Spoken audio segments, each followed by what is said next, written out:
নমস্কাৰ সাবডক্সৰ বিশেষ অনুষ্ঠান লেটস ডিবেটলৈ সকলোকে স্বাগতম জনাইছো মই কে জামান চৌধুৰী ষষ্ঠদশ অসম বিধানসভাৰ বাজেট অধিৱেশনৰ আজি তৃতীয়টো দিন আৰু তৃতীয়টো দিনত সদনত অত্যন্ত গুৰুত্বপূৰ্ণ এটা বিষয়ক লৈ আলোচনা কৰা হৈছিল আৰু বিষয়টো হৈছে অসমৰ দীৰ্ঘদিনীয়া এটা সমস্যা আৰু সমস্যাটো হৈছে আন্তঃৰাজ্যিক যি সীমা বিবাদ আছে সেই সীমা বিবাদক লৈ বিস্তৃত আলোচনা কৰা হৈছে আজিৰ দিনটোত চৰকাৰী পক্ষৰ ফালৰ পৰা যি তথ্য সদনৰ মজিয়াত দাঙি ধৰা হৈছে তাৰ পিছত দেখিবলৈ পোৱা গৈছে সমগ্ৰ ৰাজ্যজুৰি ইয়াক লৈ তীব্ৰ প্ৰতিক্ৰিয়াৰ সৃষ্টি হৈছে অসমৰ প্ৰায় ৮৩,০০০ হেক্টৰ বিঘা ভূমি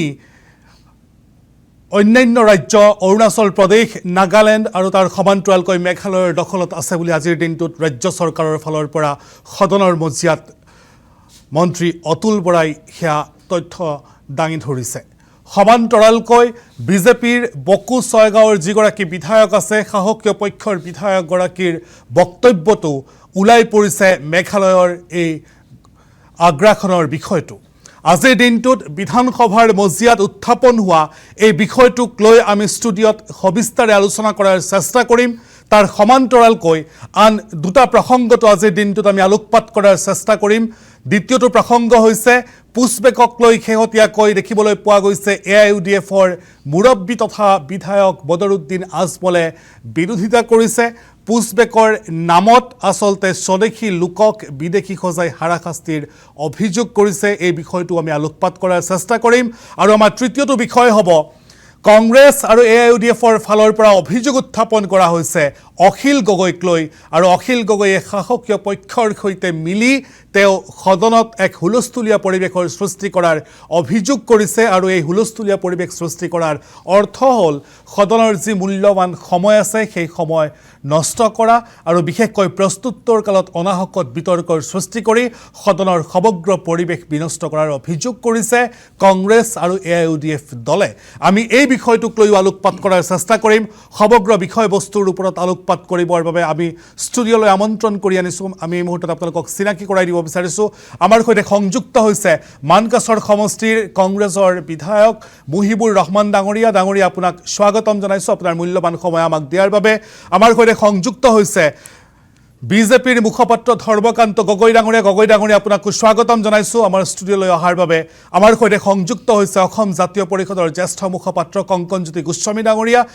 ডাঙৰীয়া আপোনাক স্বাগতম জনাইছোঁ আপোনাৰ মূল্যৱান সময় দিয়াৰ বাবে আৰু খন্তেক সময় পিছতে আমাৰ সৈতে সংযুক্ত হ'ব ৰাইজৰ দলৰ জ্যেষ্ঠ মুখপাত্ৰ আনিছুৰ ৰহমান মই এই মুহূৰ্তত প্ৰথমে মুহিবুৰ ৰহমান ডাঙৰীয়া আপোনাৰ কাষলৈ যাব বিচাৰিছোঁ আৰু আপোনাৰ পৰা আজিৰ দিনটোত যিহেতু অত্যন্ত গুৰুত্বপূৰ্ণৰূপে বিবেচিত হৈছে অসমৰ যি সীমা বিবাদ এই সীমা বিবাদক লৈ যি বিতৰ্ক হৈছিল বিতৰ্কৰ সময়ছোৱাত আপুনিও সদনত উপস্থিত আছিল গতিকে সমগ্ৰ বিষয়টোক লৈ কি ক'ব প্ৰথমটো প্ৰতিক্ৰিয়া আপোনাৰ পৰা জানিব বিচাৰিছোঁ এতিয়া অসমৰ যিটো সীমা বিবাদ চুবুৰীয়া ৰাজ্যৰ লগত সেইটো আমি বহুত দিনৰ পৰা প্ৰত্যক্ষ কৰিছোঁ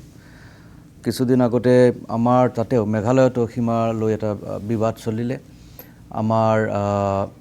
মানে এটা ফাল আছে এইফালে গোটেইখিনি ৰাস্তা যিখিনি আছে আমি যেতিয়া আগিয়াৰ পৰা যেতিয়া সমষ্টিলৈকে যাওঁ গোটেইখিনি একচুৱেলি ৰাস্তাটো মেঘালয়ৰ মাজেদি যায় গতিকে মেঘালয়ৰ লগত যেতিয়া সংঘাত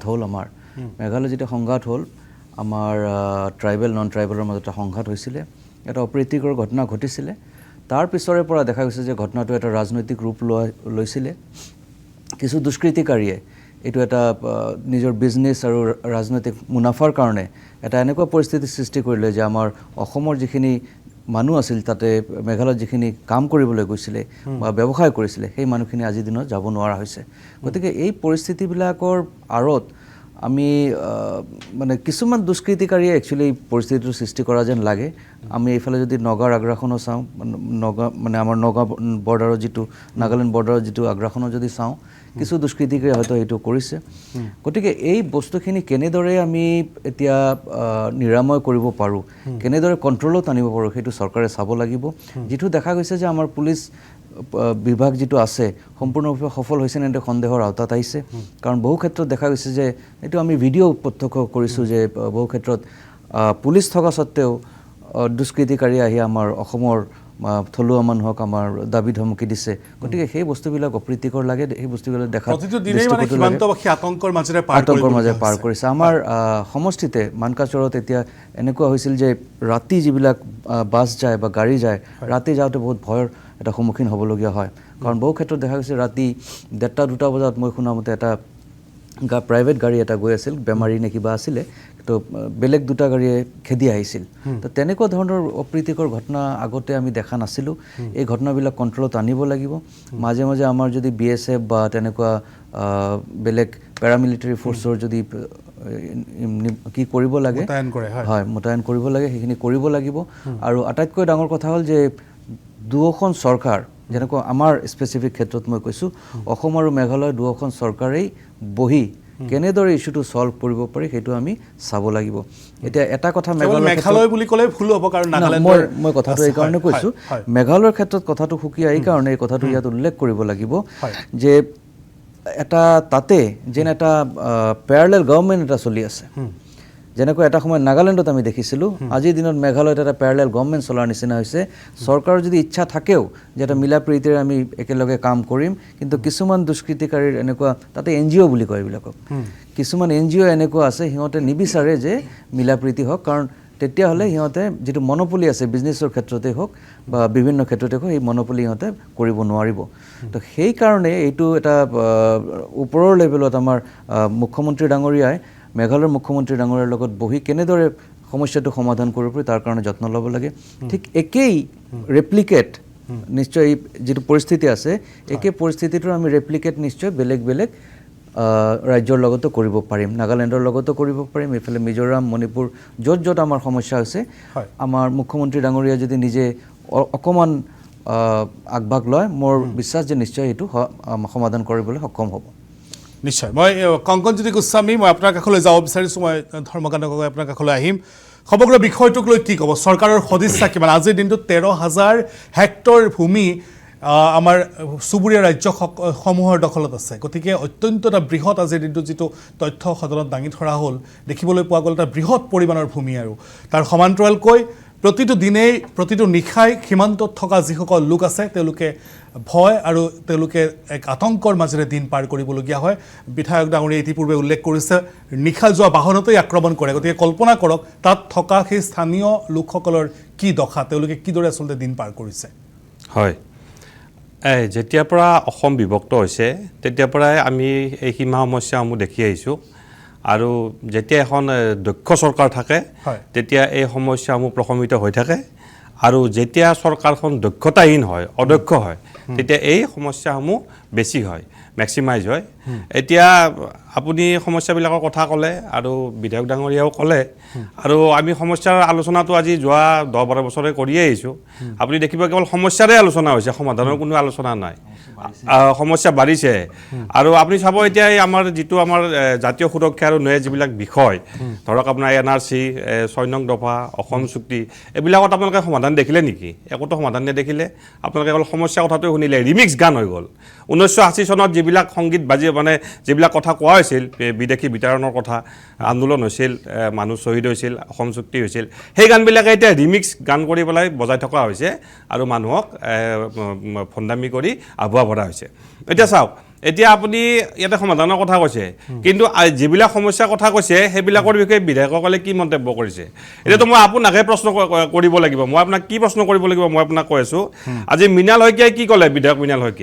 মৃণাল শইকীয়াই ক'লে যে আপোনালোকে সংবাদ মাধ্যমে এইবিলাক চনচনি বিয়পাইছে সংবাদ মাধ্যমে এইবিলাক চনচনি বিয়পাইছে ডগা মানুহ আৰু অসমীয়া মানুহ মিলা প্ৰীতিৰে আছে তেওঁলোকে ইপাৰ সিপাৰ হৈছে ব্যৱসায় বাণিজ্য কৰিছে কেৱল এইবিলাক যিবিলাক সংবাদ মাধ্যম আছে এইবিলাকে অতিৰঞ্জিত কৰি প্ৰচাৰ কৰিছে গতিকে এতিয়া মই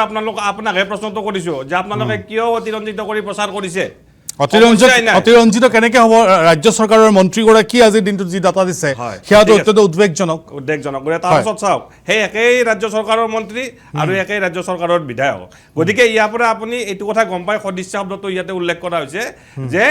এই চৰকাৰখনৰ কোনো সদিচ্ছা নাই এইবিলাক সমাধান কৰাৰ কাৰণে সমাধান কিয় নকৰে সেইটো মই পিছত ক'ম বাৰু কিন্তু তাৰ আগতে আৰু দুটা পইণ্ট মই ইয়াত উনুকিয়াই দিওঁ গতিকে তেখেতে ক'লে যে নগা মানুহ আৰু অসমীয়া মানুহ মিলা প্ৰীতিৰে আছে কেৱল সংবাদ মাধ্যমে অতিৰঞ্জিত কৰি কৰি আছে গতিকে অসমীয়া মানুহৰ নগণ্যাকতি হৈ থাকক তাতে কোনো কথা নাই তেওঁলোকে এইটো কোনো সমাধান নকৰে আৰু এই যে আমাৰ আপোনাৰ বকো ছয়গাঁৱৰ বিধায়ক ৰাজু মেছ তেখেতে কি ক'লে তেখেতে ক'লে যে অৰুণাচলৰ পৰা মানুহ আহে গছ গছনি কাটে অসমৰ মেঘালয়ৰ পৰাই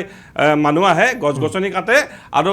মেঘালয়ৰ পৰা ট্ৰাক আহি সেই গছ গছনি লৈ পেলাই গুচি যায় কোনো তাতে হকা বাধা নাই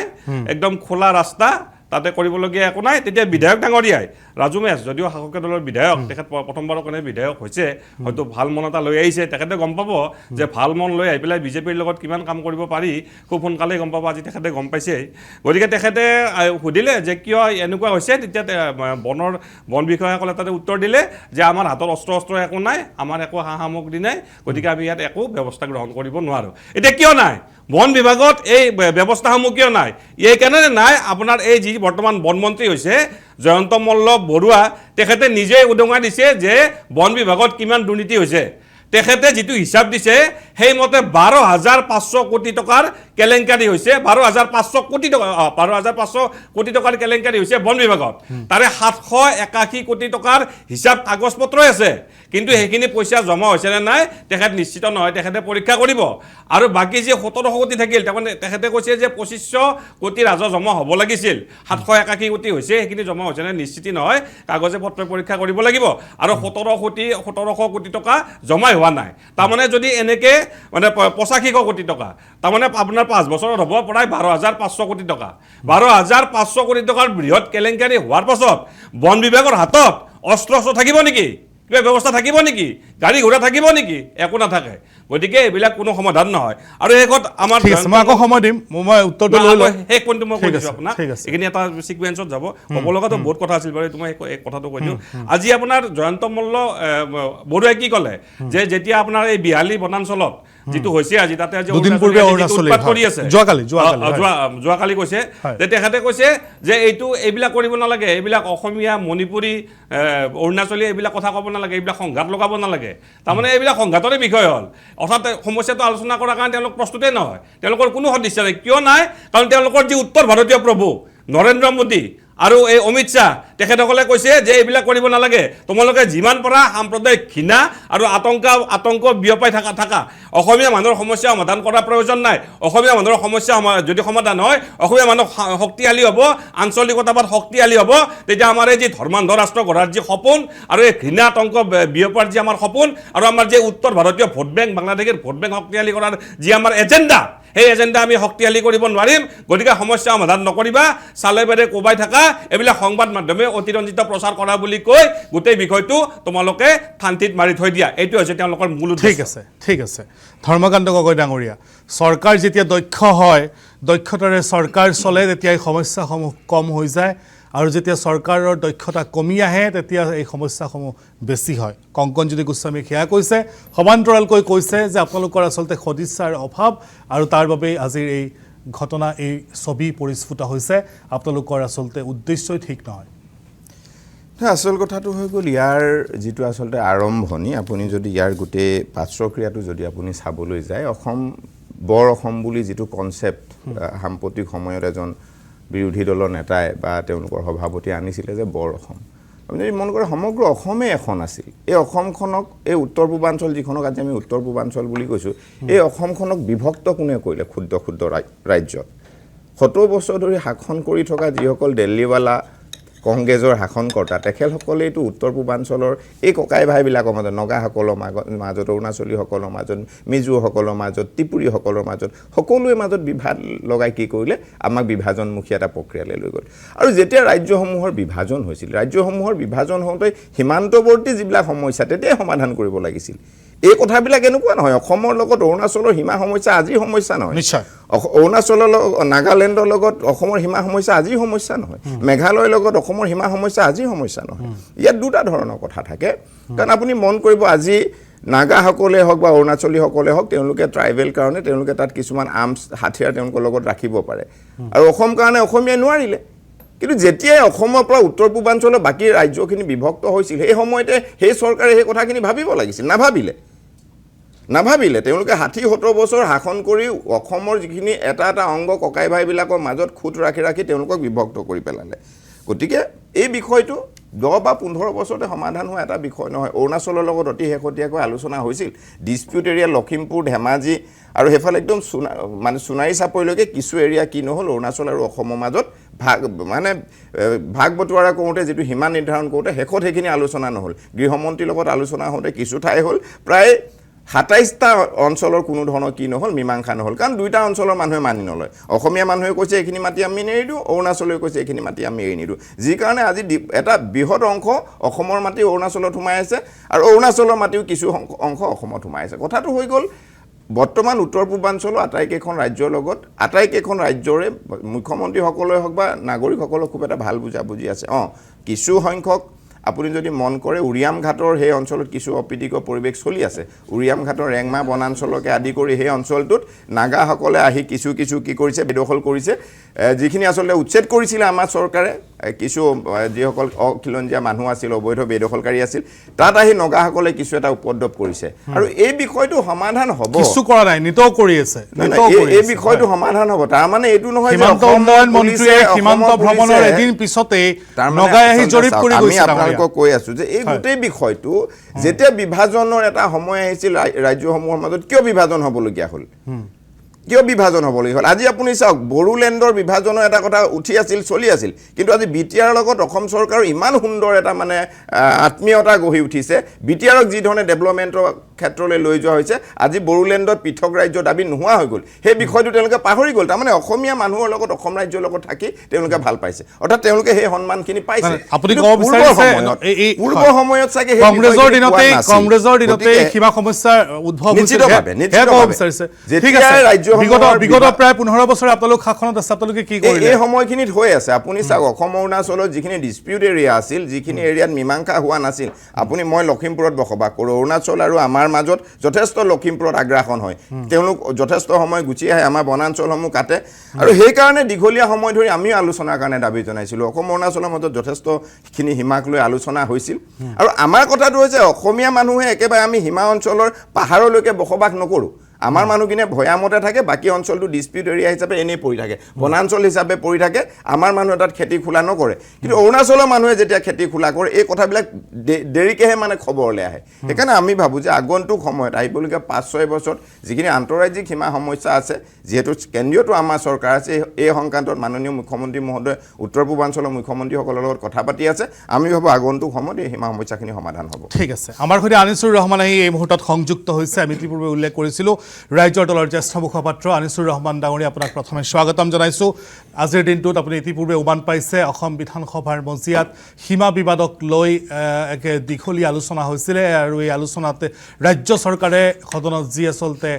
তথ্য উপস্থাপন কৰিছিলে তাৰ পিছতেই সমগ্ৰ ৰাজ্যজুৰি এক প্ৰকাৰৰ প্ৰতিক্ৰিয়াৰ সৃষ্টি হৈছে সমান্তৰালকৈ বকু ছয়গাঁৱৰ কংগ্ৰেছৰ ক্ষমা কৰিব শাসকীয় পক্ষৰ যিগৰাকী বিধায়ক আছে বিধায়কগৰাকীয়ে মেঘালয়ৰ আগ্ৰাসনক উদঙাই দিছে সদনৰ মজিয়াত গতিকে আমি সমগ্ৰ বিষয়টোক লৈ আলোকপাত কৰি আছোঁ আপোনাৰ প্ৰথমটো প্ৰতিক্ৰিয়া জনাৰ চেষ্টা কৰিম কাৰণ আমি যদি চাওঁ আপুনি ইতিপূৰ্বে ধৰ্মকান্ত গগৈ ডাঙৰীয়াই উল্লেখ কৰিছে লখিমপুৰৰ পিনে অৰুণাচলীৰ আগ্ৰাসন আমি যদি চাওঁ কালিৰ দিনটোত গহপুৰত কি ঘটনাৰ সূত্ৰপাত হৈছিল ক্ষমা কৰিব অৰুণাচলী দুৰ্বৃত্তই গুলীচালনা কৰিছিল অসম বিধানসভা চলি থকাৰ মাজতেই তাৰ সমান্তৰালকৈ আমি যদি চাওঁ বিগত সপ্তাহত যেতিয়া সীমান্ত উন্নয়ন মন্ত্ৰী অতুল বৰাই অসম নাগালেণ্ড সীমান্ত ভ্ৰমণ কৰি আহিছিল তাৰ এদিন পিছতেই নগাই আহি অসমীয়া গাঁৱত জৰীপ চলাইছিল সমান্তৰালকৈ আমি মানকাছৰ সীমান্তত যদি চাওঁ ইতিপূৰ্বে বিধায়ক ডাঙৰীয়াই উল্লেখ কৰিছে গতিকে সমগ্ৰ ৰাজ্যৰ চৌদিশে এই মুহূৰ্তত ব্যাপক হাৰত আগ্ৰাসন দেখিবলৈ পোৱা গৈছে আৰু ৰাজ্য চৰকাৰৰ তথ্যমতেই ৰাজ্যৰ প্ৰায় 83,000 হেক্টৰ ভূমি এই মুহূৰ্তত বেদখলকাৰীৰ কবলত আছে বহিৰাজ্য বেদখলকাৰীৰ কবলত আছে গতিকে সমগ্ৰ বিষয়টোক লৈ কি ক'ব চাওক আমি এনেকুৱা এজন মুখ্যমন্ত্ৰী পাইছোঁ যিজন মুখ্যমন্ত্ৰী ৰাষ্ট্ৰীয়ভাৱে তেওঁক দম্ভালি মাৰি থাকে নিজকে খুব ষ্ট্ৰং নেতা হিচাপে পৰিচিত কৰি থাকে আৰু তাৰ উপৰিও দেখা গৈছে আমাৰ মুখ্যমন্ত্ৰী ডাঙৰীয়া নৰ্থ ইষ্টৰ যি নেডাৰ আমাৰ আহ্বায়ক আছিল সেই আহ্বায়ক থকাৰ পিছত সকলোবিলাকত চিফ মিনিষ্টাৰ আৰু মুখ্যমন্ত্ৰীৰ লগত তেওঁৰ সুসম্পৰ্ক আছিল আমাৰ এই বিবাদ আজি নহয় আজি অসম আন্দোলনৰ পৰা আৰম্ভ কৰি এই বিবাদ বহু দিনৰ পৰা পৰা চলি আছে। ইয়াৰ কাৰণে কেৱল যদি আমি এই 15 বছৰ শাসনৰ কথাই কওঁ, তাৰ আগতো এই বিবাদ আছিল, কিন্তু এতিয়া যি আগ্ৰাসন আৰম্ভ হৈছে, এই আগ্ৰাসনৰ কাৰণে আজি আমাক যি ধৰণে চৰকাৰে আমাক যি ধৰণে কথা বতৰাবিলাক বুজাব খুজিছে, সেই কথা বতৰাবিলাক ৰাইজে বুজি পোৱা নাই। আজি বিধানসভাত আজি 6 নং দফাৰ কথাও কোৱা হৈছিল বা 5 নং দফাৰ কথাও কোৱা হৈছিল। সেই সংক্ৰান্তে যি ধৰণে দেখা গৈছে যে তেওঁলোকৰ উত্তৰ যি ধৰণে আহিছে, আজিলৈকে আমাৰ সীমান্ত অঞ্চল অঞ্চল আজি 38-39 কিলোমিটাৰলৈকে আজি উন্মুক্ত হৈ আছে, কিন্তু দেখা গৈছে যে তেওঁলোকে সদায় বাংলাদেশীলৈ ভোট ল'ব খোজে, কিন্তু তেওঁলোকে কাৰ্যক্ষেত্ৰত এই কামবিলাক কিয় নকৰে? তাৰ উপৰিও অসমবাসী মানুহ আজি ভদ্ৰতাৰ বা আগ্ৰাসনগামী নহয় কাৰণে আজি অৰুণাচলীয়ে কওক, মেঘালয়ে কওক বা আমাৰ চুবুৰীয়া ৰাজ্য, সকলো ৰাজ্যৰ পৰাই আপুনি খানাপাৰাৰ ছাইডতে আমাক আগ্ৰাসন কৰা হৈছে। খানাপাৰাৰ ছাইডতে বহুত বড়ো মানুহৰ ভূমি ইতিমধ্যে লোৱা গৈছে, কিন্তু এই বিজেপি চৰকাৰে তেওঁলোকে আজি নৰ্থ ইষ্টৰ ভিতৰত আমাৰ অসমে দুৱাৰ দলি, কিন্তু নৰ্থ ইষ্টৰ ভিতৰত আমি জনসংখ্যাত বেছি, আমাৰ ষ্টেট হায়েষ্ট, আমাৰ GDP বেছি, কিন্তু দেখা গৈছে যে আমি মেঘালয়ৰ লগত যুদ্ধ কৰি পোৱা নাই। মেঘালয়ক আমি কনভিন্স কৰিব পৰা নাই যে আপোনালোকে আমাৰ মাটি বেদখল নকৰিব। তাৰ উপৰিও মেঘালয়ৰ মানুহ বন্দুক লৈ আমাৰ বড়ো ভাইসকলক, আমাৰ জনজাতি মানুহবিলাকক আজি তেওঁলোকক উচ্ছেদ কৰি তেওঁলোকক 2-3টা কৰি গাঁও লৈছে, কিন্তু আমাৰ মুখ্যমন্ত্ৰী এই ক্ষেত্ৰত নিমাত হোৱাৰ কাৰণ হৈছে যে ৰাষ্ট্ৰীয়ভাৱে যাতে গম নাপায় যে তেওঁ এজন বিফল মন্ত্ৰী। আমাৰ ধৰ্মেন্দ্ৰ দা ইয়াত আছে, ধৰ্মেন্দ্ৰ দা এই বিফলতা তেওঁলোকে বিজেপি কিয় স্বীকাৰ নকৰে? এই বিফলতা স্বীকাৰ কৰক যে আমি সীমান্তৱৰ্তী অঞ্চলৰ যি ঘটনাবিলাক হৈ আছে, যি আগ্ৰাসন গৈ আছে। মানকাচৰৰ কথা কৈছে, মানকাচৰত যি ধৰণৰ আমাৰ এটা ক্লেছ হৈছে দুই কমিউনিটিৰ মাজত, ট্ৰাইবেল আৰু নন ট্ৰাইবেলৰ মাজত। ট্ৰাইবেল ডেট মিনছ গাৰো মানুহৰ লগত, গাৰো মানুহ আৰু নন ট্ৰাইবেল যিবিলাক আমাৰ নন ট্ৰাইবেল মানুহ আছে, তেওঁলোকে বেপাৰ বাণিজ্য স্বাধীনতাৰ আগৰ পৰাই কৰি আছিল। আজি দেখা গৈছে তেওঁলোকৰ এই বিজেপি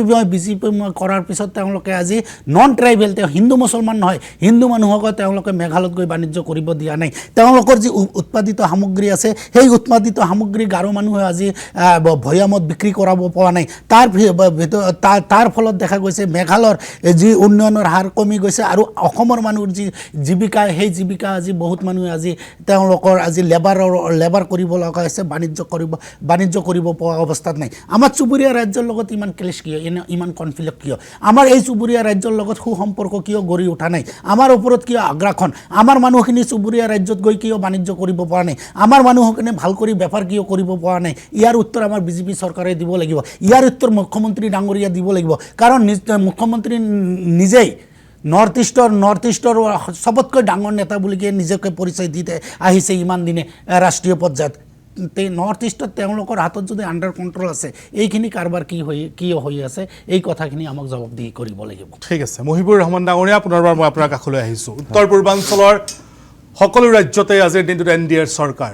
অসমৰ মুখ্যমন্ত্ৰী ডক্টৰ হিমন্ত বিশ্ব শৰ্মা কেৱল অসমৰ এগৰাকী শক্তিশালী ৰাজনৈতিক নেতা নহয়, দেশৰ ভিতৰতে এগৰাকী চৰ্চিত শক্তিশালী ৰাজনৈতিক নেতা। মুখ্যমন্ত্ৰী ডক্টৰ হিমন্ত বিশ্ব শৰ্মাৰ কালতেই কিয় ইমান আগ্ৰাসন হৈছে, কিয় সীমান্তত এইদৰে এক আচলতে আতংকময় পৰিৱেশৰ সৃষ্টি হৈছে, কিয় সীমান্তবাসী আজিৰ দিনতো ভয়ে জীৱন পাৰ কৰিবলগীয়া হৈছে? ক'ত কেৰুণ থাকি গ'ল চৰকাৰৰ? এতিয়া চাওক, চৰকাৰৰ কিমানখিনি সদিচ্ছা আছে সেইটোৰ ওপৰত নিশ্চয় প্ৰশ্ন উঠিছে। আৰু চৰকাৰ আজিৰ দিনত আদানী আম্বানী সন্তুষ্ট কৰিবলৈ বা আমাৰ যি তেখেতসকলৰ বছ আছে সিহঁতক সন্তুষ্ট কৰিবলৈ ব্যস্ত নেকি, তাৰ ওপৰতো সন্দেহ মানুহে উত্থাপন কৰিছে। যদি সঁচাকৈয়ে সদিচ্ছা থাকিলেহেঁতেন, ইতিমধ্যে আনিছুল ডাঙৰীয়া খুব এটা ভাল ধুনীয়া পইণ্ট এটা উঠাইছে যে তেখেত নেডাৰ যিহেতু আহ্বায়ক আছিলে, তো নেডাৰ আহ্বায়ক হিচাপে তেখেতৰ সকলোখিনি তেখেতৰ আয়ত্তত আছিলে। সেই ক্ষেত্ৰত কিয় এই কাজিয়াবিলাক হৈছে? ইয়াৰ আঁৰত কিবা বেলেগ কথাও আছে নেকি, যে অসমৰ যিবিলাক সম্পদ আছে, যেনেকুৱা আমাৰ যিবিলাক ফৰেষ্ট এৰিয়া আছে, ফৰেষ্ট এৰিয়াৰ যিবিলাক সম্পদ আছে, সেই সম্পদ কিবা নেক্সাছৰ জৰিয়তে বেলেগ মানুহে লৈ গৈ আছে নেকি, তাৰ ওপৰতো সন্দেহ মানুহৰ সৃষ্টি হৈছে। গতিকে বিভিন্ন কথা আছে। এতিয়া হিমন্ত বিশ্ব শৰ্মা ডাঙৰীয়া আৰু বিজেপি চৰকাৰৰ এতিয়া আমি সকলোৱে কৈছোঁ যে শক্তিশালী হয়, যদি সঁচাই শক্তিশালী হয় আৰু চেণ্ট্ৰেল গভৰ্ণমেণ্টো আমাৰ বিজেপিৰ আছে, তেতিয়াহ'লে দুয়োটা বিজেপি গভৰ্ণমেণ্টে মিলি বাকী গভৰ্ণমেণ্টৰ লগত বহি যিবিলাক সমস্যা আছে একেলগে বহি লাহে লাহে সমস্যা সমাধান কৰিব পাৰে। আমি কোনো ধৰণৰ প্লেন দেখা নাই, কোনো ধৰণৰ এনেকুৱা ষ্টেপছ দেখা নাই যে লাহে লাহে আমি এটা সমাধানৰ দিশত আগবাঢ়িম লাহে লাহে সমস্যা বাঢ়ি গৈ আছে আমি নিজাৰ ৰিয়েকশ্যন দি আছোঁ পুলিচ পঠাইছোঁ বা আমাৰ বেটেলিয়ন বা যি কি নহওক পঠাইছোঁ দুদিনৰ কাৰণে ইহঁতে ঘূৰা ফিৰা কৰিছে পৰিস্থিতি হয়তো অলপ শান্ত কৰাৰ চেষ্টা কৰিছে আকৌ ঘূৰি অহাৰ পিছত আকৌ একে অৱস্থা হৈছে একে অৱস্থা কি নহয় লাহে লাহে আৰু বাঢ়িয়ে গৈছে গতিকে এনেকুৱা পৰিস্থিতিত চৰকাৰে বিশেষকৈ যি মন্ত্ৰী বিভাগ আছে তেখেতসকলে এটা নিৰ্দিষ্ট এটা প্ল্যান বনাব লাগিব সেই প্ল্যান নিশ্চয় আমি অহা দিনত দেখাৰ কাৰণে আমি আগ্ৰহী হৈ আছোঁ অকল আমি নহয় বিধায়কসকল নহয় বা কিসকল নহয় লেজিসলেটৰ্ছখিনি নহয় গোটেই অসমৰ ৰাইজে আমি আশা কৰি আছোঁ যে এটা সুন্দৰ ষ্টেপ তেখেতসকলে ল'ব আমি সকলোৱে মিলি ল'ম ৰাইজ আজি শংকিত হৈ আছে ৰাইজ এনেকুৱা এটা পৰিস্থিতিত আছে যে ৰাজ্যৰ মাজেদি মই ইতিমধ্যে ক'লোঁ যে মেঘালয়ৰ মাজেদি যেতিয়া আমি অহা যোৱা কৰোঁ আমি শংকিত হৈ থাকোঁ কোনোবাই এটাক কৰে নেকি কোনোবাই আমাক আক্ৰমণ কৰে নেকি মাৰি পেলায় নেকি তেনেকুৱা এটা আমাৰ জীৱনৰ ওপৰত এটা ভাবুকি আহি গৈছে কাৰণ এনেকুৱা কেছ হৈছে মই ইতিমধ্যে ক'লোঁ যে বাছ যোৱাৰ সময়ত কি মৰা হৈছে শিলগুটি মৰা হৈছে বাছৰ মানে যিটো খিৰিকী আছে খিৰিকীৰ গ্লাছ ভাঙি মানুহৰ আহত হৈছে তাৰপিছত ক'লোঁ ৰাতি যোৱাৰ সময়ত 2-3টা গাড়ীয়ে পিছালৈ এটাক কৰিছে কিছুদিন আগতে আমাৰ ঠাকুৰনবাৰী জিপিৰ এটা ৰাস্তা আছে যেটো মেঘালয়ৰ সংযোগী ৰাস্তা সেই ৰাস্তাটো জেচিবিৰে কাটি দিছে আৰু মেঘালয় পুলিচ লগতে আছিলে তেনেকুৱা এটা পৰিস্থিতিত আমি কি পন্থা হাতত ল'ম এইটো এটা মানে খুব আৰু সচৰাচৰ দেখিবলৈ পাওঁ আমি যেতিয়াই মেঘালয়ে হওক অৰুণাচলীৰ আগ্ৰাসন হওক মিজো আগ্ৰাসনেই হওক বা নগা আগ্ৰাসনেই হওক যেতিয়াই তেওঁলোকে আগ্ৰাসী ৰূপ লয় তেওঁলোকৰ স্থানীয় প্ৰশাসনে কিন্তু তেওঁলোকক সম্পূৰ্ণ কৰে সেইটো বস্তু আমি বুজি নাপাওঁ কাৰণ আমি যেতিয়া কৈ আছোঁ যে অকল দুষ্কৃতিকাৰীয়ে কৰি আছে ঠিক আছে বাৰু আমি বিচাৰিছোঁ যে সকলোবিলাক চুবুৰীয়া ৰাজ্যৰ লগত আমি মিলিজুলি থাকোঁ আমাৰ ইণ্টেনশ্যন খুবেই ভাল কিন্তু সিহঁতে যেতিয়া আহে বা দুষ্কৃতিকাৰী বুলি যদি আমি আজি মাননীয় মন্ত্ৰী ডাঙৰীয়াই কৈছে যে নাগা বা মেঘালয়ৰ ৰাইজ বুলি ক'ব নালাগে আপোনালোকে দুষ্কৃতিকাৰী বুলি কওক ঠিক আছে আমি মানি লৈছোঁ কিন্তু সেই দুষ্কৃতিকাৰীৰ লগত যেতিয়া প্ৰশাসন জড়িত হৈ আছে তেতিয়াহ'লে আমি কি বুজিব পাৰোঁ তাৰ পৰা নিশ্চয় তেতিয়াহ'লে আমাৰ প্ৰশাসনে আমাক ছাপোৰ্ট কৰিব লাগিব আমাৰ অসমীয়া মানুহখিনি যিখিনি আছে সীমাৰ এইফালে সেইখিনিক ছাপোৰ্ট কৰিব লাগিব নহ'লে আমাৰ অসমীয়া মানুহখিনি বিপদত পৰিছে আমাৰ অসমীয়া মানুহখিনি এনেকুৱা এটা পৰিস্থিতিত পৰিছে যে সেইফালৰ পৰা আক্ৰমণ কৰিলে আমি পলাই যোৱাৰ বাহিৰে আমাৰ কোনো বেলেগ উপায় নাথাকে গতিকে এটাই কথা ক'ম যে ইয়াতে আমাৰ চৰকাৰৰ ৰাজ্য চৰকাৰ তথা আমাৰ যেটো কেন্দ্ৰ চৰকাৰ আছে সকলোৱে মিলি আৰু এটা অল পাৰ্টি বৈঠক কৰি আমি কি পন্থা হাতত ল'ব লাগে সেইটো নিশ্চয়কৈ ল'ব লাগে খুব কম সময়ৰ ভিতৰত আমি এটা প্ল্যান সেই প্ল্যান অনুযায়ী কেনেদৰে এটা টাইম বাউণ্ড প্ল্যান হ'ব লাগে এনেকুৱা নহয় যে 2 বছৰ 3 বছৰ বা কোনো টাইম লাইন নাই তেনেকুৱা নহয় টাইম বাউণ্ড এটা প্ল্যানৰ জৰিয়তে লাহে লাহে মাটিখিনি কেনেদৰে আমি ঘূৰাই পাব পাৰোঁ সীমাৰ লগত জড়িত যিবিলাক আমাৰ সমস্যা আছে কেনেদৰে সমাধান কৰিব তাৰ কাৰণে আমি যত্ন কৰিব লাগিব ধৰ্মকান্ত গগৈ ডাঙৰীয়া আপুনি উল্লেখ কৰিছে যে অসম চৰকাৰে বিভিন্ন ৰাজ্যৰ সৈতে যি সীমা বিবাদ আছে সেয়া নিষ্পত্তি কৰিবৰ কাৰণে আলোচনা কৰিছে কেন্দ্ৰয়ো ইয়াক ব্যাপক তেওঁলোকে পদক্ষেপ গ্ৰহণ কৰিছে আলোচনাত সঁহাৰি জনাইছে যদিও আলোচনা হৈছে এই আলোচনাৰ বাস্তৱ প্ৰতিফলন কিয় সীমান্তত হোৱা নাই প্ৰথম কথাটো হৈছে চাওক এনেকুৱা উত্তৰ পূৰ্বাঞ্চলৰ কোনো ৰাজ্যলৈ অসমৰ মানুহ যোৱা ক্ষেত্ৰত ভয় বা শংকাৰ কথাটো মই প্ৰথম আমাৰ বিধায়ক নহয় তেখেতে এইটো কোৱা নাই তেখেতে কৈছে যেহেতু সেই পথেৰে পাৰ হৈ যাব লাগে যি ৰাস্তাতে নাযাওক আজি এইটো আপুনি উত্তৰ পূৰ্বাঞ্চলৰ ৰাজ্যসমূহ হ'লে অসমৰ ফালৰ পৰা অন্তত এই মেছেজটো দিব নোৱাৰে যে অসমৰ মানুহ আমুকখন ৰাজ্যলৈ যাবলৈ ভয় কৰিছে তেওঁ বিধায়ক এজন হৈ যদি সেই কথাটো কয় এইটো যুক্তিসংগত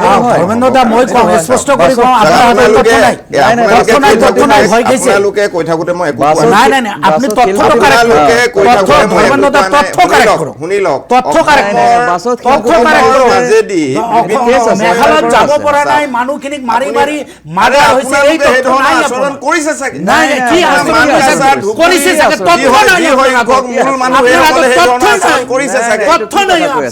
এইটো তথ্যগত কথা নহয় আপুনি দাঁতি কাষৰীয়া এখন স্থানীয় ৰাজ্যক আপুনি এনেধৰণৰ অপবাদ এটা জাপি দিব নোৱাৰিব এনেকুৱা কথা এফআইআৰ কৰিছে এফআইআৰ কৰিছে দেখা ক'ত আছে এফআইআৰ ক'ত আছে এটা আপুনি নহয়। চাওক আপুনি FIR ঘটনাটো লাগে, হৈ মই গ'ল আপোনাক চুবুৰীয়া personal WhatsApp-ত দি দিম। চুবুৰীয়া ৰাজ্যৰ FIR লগত লাগে, দিব মই দি আপুনি দিম। এফআইআৰ এখন দিব FIR দি দিম। আৰু Obviously, কোনখিনি মই মানুহৰ লগত ক্ষেত্ৰত লৈ এইটো অহা নাই। কৰিছে ঠিক আছে। মই লগত লৈ কোনখিনি অহা নাই, মানুহৰ FIR ক্ষেত্ৰত দি দিম। কৰিছে এটা কোনখিনি কথা মানুহ আছে। তালে যোৱাৰ ক্ষেত্ৰত কৰিছে এটা এই কথা- কথাটো ধৰ্মেন্দ্ৰ চাওক, দত্ত চাওক, নাই, নাই, ঠিক আছে। এনেকুৱা দাদা, কথা মানুহ নহয়। যাব পৰা নাই। কি কথা? দাদা, এটা- মই আজি এটা- গৈ আহিছো। মই মই আজি গৈ আহিছো মেঘালয়লৈ। মই দায়িত্ব সহকাৰে কওঁ এইটো মই এইটো দায়িত্ব কথা নকব, সহকাৰে কি কওঁ কথা কয় আপুনি? অসমৰ নাই, নাই, মানুহ এটা- মেঘালয়ত যাব পৰা কি নাই। কথা পাৰা নাই, হয়। অসমৰ মানুহ দায়িত্ব মেঘালয়লৈ সহকাৰে গৈ কৈ আছে। আছো মই অসমৰ গৈ মানুহ আহিছো। মেঘালয়ত যাব মই পৰা গৈ নাই। ঠিক আছে, ঠিক আছে। মই কৈছো মই দায়িত্ব সহকাৰে এনেকুৱা ধৰণৰ অবান্তৰ কথা নহয়, নকব। নহয়, নহয়, নহয়, এনেকুৱা অবান্তৰ ধৰণৰ কথা অবান্তৰ নহয়, কথা অবান্তৰ কথা নকব। ঠিক আছে। এটাত বেপাৰ কৰিব মই- পৰা নাই যাব পৰা নাই চাওক, চাওক। যাব পৰা নাই বলবনৰ ঠিক আছে। দুষ্কৃতিকাৰীৰ কাৰণে যাব পৰা নাই। প্ৰত্যেকটা অঞ্চলতে মই দুষ্কৃতিকাৰী আছে। গগৈ ডাঙৰীয়া মই সময় দি আছো গোটেই নহয়, নহয়, আপুনি- আনিছুৰ ৰহমান আনিছুৰ ৰহমান তাৰ মানে- আপোনালোক দুয়োগৰাকী মই সময় দি আছো গগৈ ডাঙৰীয়া মই আপোনাক- এক মিনিট। ঠিক আছে আপুনি এজন বিধায়ক হৈ মই অন কেমেৰা কৈ আছোঁ যিটো কথা মই মিছা কথা ইয়াতে নকওঁ নিশ্চয়। আৰু আমি সমস্যা এটা সমাধান কৰাৰ আগত সমস্যাটো যদি আমি মানিয়ে নলওঁ তেতিয়াহ'লে আমি সমাধানৰ দিশত কেনেদৰে আগবাঢ়িম আমি যদি কৈছোঁ কোনো সংঘাতেই নাই তেতিয়াহ'লে আমি সমাধান নালাগে আমাৰ মেঘালয়ৰ যদি আমাৰ সংঘাত নাই আপোনালোকে ভাবিছে আপোনাক কৈছোঁ আপুনি আহক কালি নহয় যেতিয়া আপুনি ইচ্ছা কৰে আপুনি আপুনি আহক আপুনি যদি মন মই কৰে আপোনাৰ আপোনাৰ থকা খোৱাৰ প্ৰত্যেকটা সকলো পৰিয়ালতে সীমা বিবাদ আছে থকা খোৱা আপুনি সকলো মাটিত ব্যৱস্থা এটা কৰি আলি আপুনি দিবলৈ নিজে- যাওঁতে নিজে পৰিয়াল চাওক দুটাৰ বস্তুটো। মাজত সীমা বিবাদ হয় আজি ৰাজ্য এখন পৰিয়াল- যেতিয়া বিভাজিত পৰিয়ালৰ মাজত হৈছিল নহয়, নহয়। বিভাজিত হওঁতে সীমা বিবাদৰ যিটো সমস্যা সেই সমস্যাটো তেতিয়াই সমাধান নহ'ল আজি কথাবিলাক আলোচনা কৰি থকা হৈছে মই ক'লো অৰুণাচলৰ লগত ইতিপূৰ্বে যোৱা আপুনি বছৰ ইতিমধ্যে ক'লে যে 2024 কোনো ধৰণৰ সংঘাত হোৱা নাই নাই। ৰাইজে ভয় খোৱা নাই বুলি কৈছে নাই, নহয় চাওক ৰাইজে সীমা জানলৈ গ'লে- সীমা অঞ্চলত আপুনি চাওক আপুনি দুঘৰ মানুহৰ ককাই ভাইৰ মাজত সংঘাত হৈ আজি এতিয়া মই অলপ আগত ষ্টুডিঅ'ত বহি থাকোঁতে 3জন মানুহৰ মৃত্যুৰ কথা শুনিছোঁ তাৰে দুটা ঘটনাই সীমা বিবাদক লৈ দাঁতি কাষৰীয়া পৰিয়ালৰ মাজত সীমা হয় নিশ্চিতভাৱে নাই, কিছু কথাটো তেনেকুৱা দুষ্কৃতিকাৰী নহয়। আগ্ৰাসনৰ কাৰণে আমাৰ- সীমান্তৱৰ্তী অঞ্চলবিলাক আপুনি ট্ৰাইবেল যদি জিলা মানে ৰাজ্যবিলাক চায় তেওঁলোকে একদম আমাৰ অসমৰ সেই সীমান্তলৈকে আহি কি কৰি আছে খেতি কৰি আছে বা বসতি কৰি আছে তেওঁলোকৰ গাঁও একদম আমাৰ সীমান্তলৈকে আছে কিন্তু আমাৰ অসমীয়া মানুহৰ অসমৰ ফালৰ পৰা যদি আপুনি চায় মেক্সিমাম আমাৰ এৰিয়াবিলাক ফৰেষ্ট এৰিয়া আছে বা খালী হিচাপে আছে গতিকে তেওঁলোকে ভাবে যে এই মাটিখিনি তেওঁলোকে ইউজ কৰা নাই আমি কৰোঁ গতিকে সচেতন হিচাপে আমি কি কৰিব আলোচনা মাধ্যমেদি গোটেই বিষয়টো নিব নাই লাগিব তেওঁলোকে ইমান শান্তিপূৰ্ণভাৱে খেতি কৰা কৰিবলৈ নাই, নাহে কৰা নাই। আপোনালোকে অসমীয়া ৰাইজ যেতিয়া বন্দুক যায় লৈ তেওঁলোকে আহিছে, লাঠি, দাবী ধমকি দিছে। বন্দুক হয় লৈ আহে বন্দুক, চন্দুক আপুনি লৈ কোৱাৰ আহে। দৰে ইমান সহজ ধৰ্মেন্দ্ৰ সৰল দাস তেওঁলোক যেনেকৈ নাহে। কৰিছে, চুক্তি গগৈ ডাঙৰীয়া সহকাৰে ইয়াত সত্য হয় নাই আৰু সেইটো আমি যেনেকুৱা জ্যেষ্ঠ ধৰণৰ- ভাতৃ হিচাপে তাক নহয়, শান্তিপূৰ্ণভাৱে জ্যেষ্ঠ ভাতৃ কিয় সৰু ভাইটিক এনেকুৱা আপোনালোকে কথাটো নহয় যে কণ্ট্ৰল আপুনি কৰিব উত্তৰ পূৰ্বাঞ্চলৰ বাকী কণ্ট্ৰল কৰিব ৰাজ্যখিনি কিয় পৰা নাই? দেশখনৰ লগত অসমৰ নিয়ন্ত্ৰণত সংঘাত কিয় লাগিব। আনিব পৰা নাই? যি ধৰণে আপোনালোকে বিচাৰে বাংলাদেশৰ লগত ভাৰত ভালে থাকক নহয় সেই ধৰণে ইয়াত আমি twist- বিচাৰিম যে ইয়াত উত্তৰ twist পূৰ্বাঞ্চলৰ নকৰিব। আটাইসকল কোনে ৰাজ্যৰ লগত বিচাৰে আমি ভালে থাকোঁ। আপোনালোকক আমি উন্মুক্ত বিচাৰিম। কৰি ৰাখিব বাংলাদেশ উন্মুক্ত কৰি কিয় ৰাখিছে ইয়াৰ বিফলতা স্বীকাৰ কৰি লওক নাই বাংলাদেশৰ উন্মুক্ত যিমান- আজি যিমানখিনি বিধানসভাত কৈছে সীমান্ত উন্মুক্ত আছে, আয়োগ আপুনি আছে। জানে 34 উন্মুক্ত হৈ আছে বিধানসভাত কৈছে কুশিয়াৰা নদী যিটো এইটো আপোনাৰ স্বীকাৰ 5 কৰক কিলোমিটাৰ কুশিয়াৰা নদী বাংলাদেশক যিটো টুইষ্ট 5 কৰি কিলোমিটাৰ সেইটো কোনো আপোনালোকে কাৰণতে কৰিব পৰা অসমৰ হোৱা নাই মানুহ fencing। মেঘালয়ত বেপাৰ কৰিব পোৱা এনেকুৱা নাই নহয় গভৰ্ণমেণ্টে বাণিজ্য কৰিব চাওক, পোৱা নাই কোনসকল যাব পৰা নাই? কোনসকল যাব পৰা কি নাই? ক'ব বিচাৰিছে সকলোৱে। মুছলমানৰ সকলোৱে কথা যাব ক'ব পৰা বিচাৰিছে। নাই। তাতে হিন্দু নিশ্চিত মানুহ ভাৱে বেছি আপুনি কৰে। বুজি পাইছে। আপোনালোকৰ সমস্যাটো নাই। ক'ত? আপোনালোকৰ মইতো মেঘালয়লৈ যাওঁতে তাতে কোনোবাই হিন্দু হিন্দু মানুহ মানুহ নাই আছে। নাই ঠিক আছে তথ্য নাই। ঠিক আছে গগৈ ডাঙৰীয়া এই সীমান্তৰ বিবাদটোত হিন্দু মুছলমান আন্দোলন হিন্দু নানিব। মুছলমান অন্তত চবতে আনিব নালাগে। সঞ্চাই দিলে কথাটো নহয়। এইটো নহয়। চব মাৰ্কাছৰ- কথা আজি আপুনি যদি মাৰ্কাছৰ মন কৰে, সীমান্তত- শ্বিলঙৰ পৰা অসমলৈ গুৱাহাটীলৈ মানুহ আহি আছে গুৱাহাটীৰ পৰা শ্বিলঙলৈ মানুহ গৈ আছে ইয়াত কিয় সমস্যা হোৱা নাই কেতিয়াবা হৈছে বাহনৰ লগত দুজন ড্ৰাইভাৰৰ মাজত যদি কিবা আপোনালোকে গণ্ডগোল হৈছে তেতিয়া বিবাদটো লাগিছে স্বীকাৰ কৰি লওক গতিকে সমস্যা তাৰ পিছত তাৰ treatment কৰিব। ক'ত আছে সেইটো চাব লাগিব। নহয় আপুনি ধৰ্মেন্দ্ৰ সমস্যা দা, মানি লোৱা নাই বিবাদটো তেতিয়াহ'লে। স্বীকাৰ সেইটো চাব কৰক লাগিব। কনফ্লিক্টটো স্বীকাৰ কৰক তাৰ এই পিছত আপুনি কি চাওক, কৰিব? এই সমস্যাটো বিজেপি কনফ্লিক্টে আৰম্ভ স্বীকাৰ কৰা নকৰে। সমস্যা নহয় এইটো বিবাদে কংগ্ৰেছে স্বীকাৰ সমাধান নকৰে। নকৰা এটা সমস্যা সমস্যা আমি হৈছে বাৰম্বাৰ সমাধান কৈ কৰিবৰ আছো। কাৰণে নাই, যথেষ্ট বিজেপি নাম্বাৰ আৰম্ভ চব কৰিছে। এফআইআৰ চলাই আছে আছো। নাম্বাৰ চব এফআইআৰ আছে মই বাৰম্বাৰে কৈ আছো আমি থাকিব কোৱা নাই পাৰে। যে কিমান বিজেপি- মানুহ মাৰ্ডাৰ কৰিছে কিমান আন্দোলন হৈছে আপোনাৰ হাতত আপডেট তথ্য নাই দাদা তেনেকুৱা নাই, কথা ডাঙৰীয়া। নাই। সেইকাৰণে আপুনি নাই। সেইটো কথা ক'ব নোৱাৰে নহয় নাই। যে আমি নাগালেণ্ডলৈ যাব নোৱাৰিম আমাৰ পানৰ সেইটো কথা মই সংখ্যা কোৱা আছে। নাই, মই আচ্ছা। স্পেচিফিক কোৱা কৈছো। হৈছে। সেইটো মই কোৱা হৈছে। স্পেচিফিক কৈছো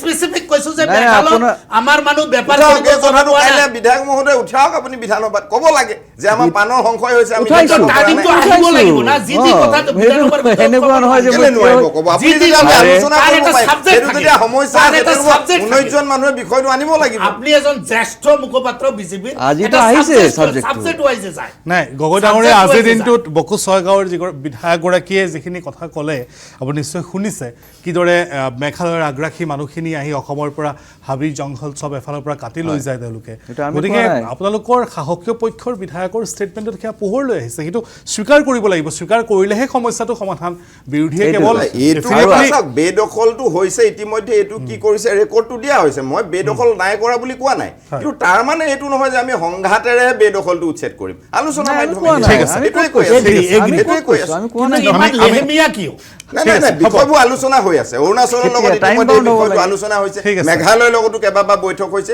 এইটো খুব শীঘ্ৰে হ'ব ৰেজাল্ট কি হ'ল? ঠিক আছে আমি এটা বিৰতিৰ কাৰণে ৰখিম কিন্তু বিৰতিলৈ যোৱাৰ পূৰ্বে মই কংকনজ্যোতি গোস্বামী ডাঙৰীয়া অকণমান সময় আপোনাক দিব বিচাৰিছোঁ কাৰণ সীমা বিবাদৰ এই প্ৰসংগত বিৰতিৰ পিছত আমি আৰু আলোকপাত নকৰোঁ আমি আমাৰ দ্বিতীয় আৰু তৃতীয় যিটো বিষয় আছিলে অখিল গগৈক লৈ আৰু তাৰ সমান্তৰালকৈ পুষ্পেক প্ৰসংগক লৈ আমি আলোচনা কৰিম ঠিক আছে কথা মাত্ৰ ক'ব ঠিক আছে, বিচাৰিম ঠিক আছে। আমাৰ ডাঙৰীয়াই ক'লে যে শ্বিলঙৰ লগত আমাৰ কোনো ধৰণৰ মানে কাজিয়া হোৱা নাই কিছুদিন আগতে দেখোন আমাৰ যে টেক্সি চেক্সি গৈছিল সেইবিলাক ঘূৰাই দিয়া নাছিল জানো তাতে তাৰ পৰা খেদি দিয়া নাছিলে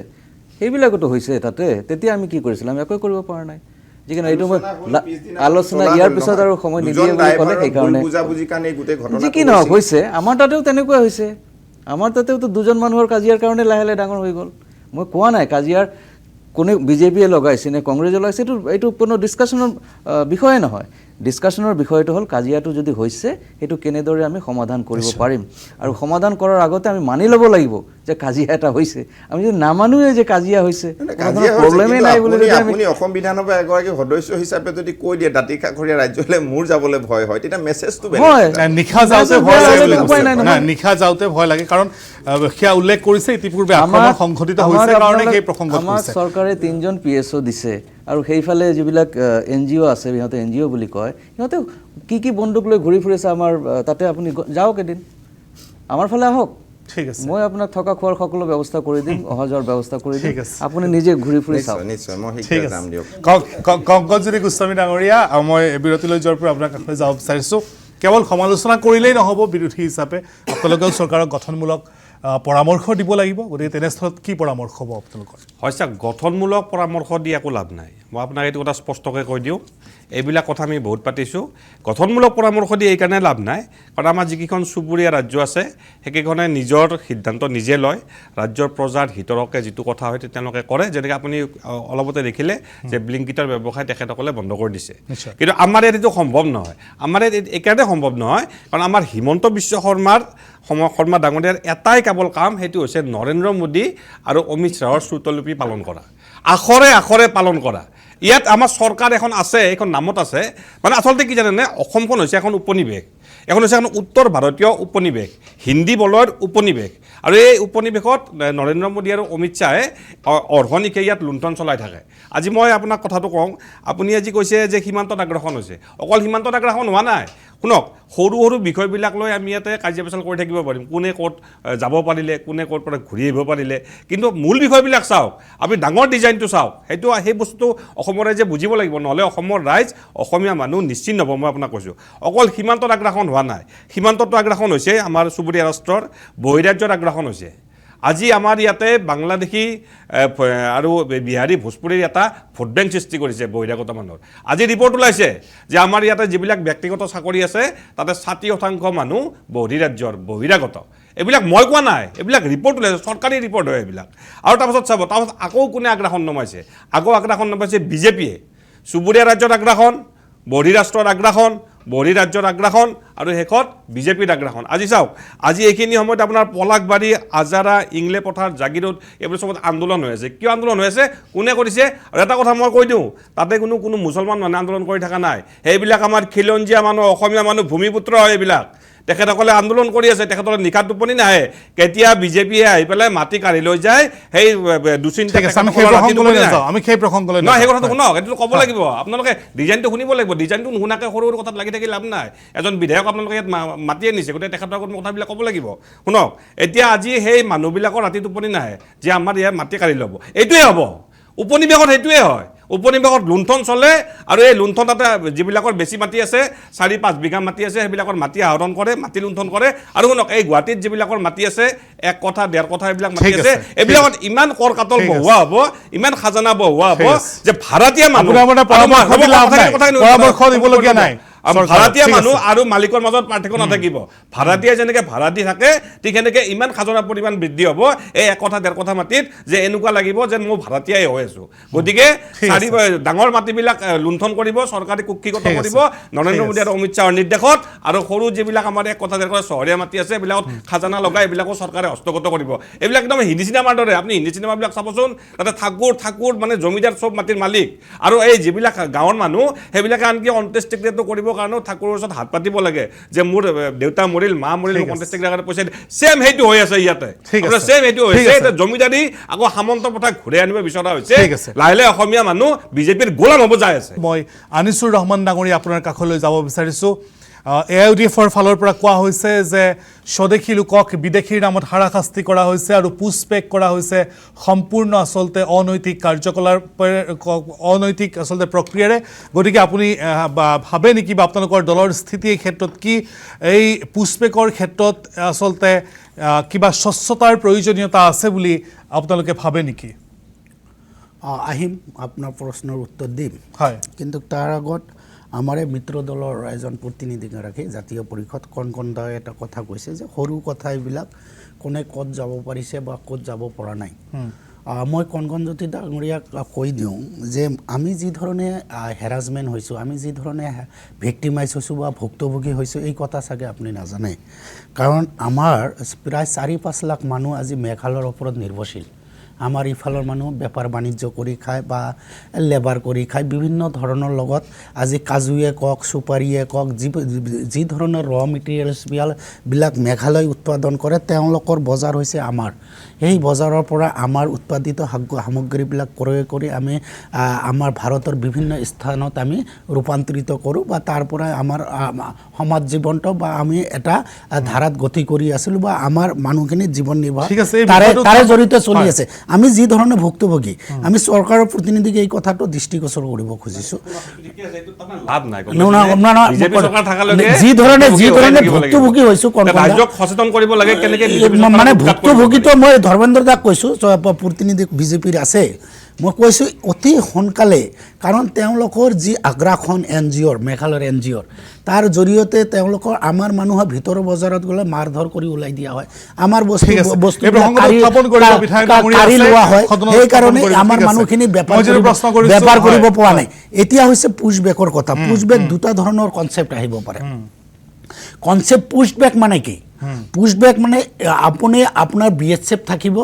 যি সময়ত বাংলাদেশী মানুহ ভাৰতত সোমাব সেই সময়ত এই মানুহখিনি গতাই ঘূৰাই দিয়াটো এটা পুছবেক কথাটো বুজিব আৰু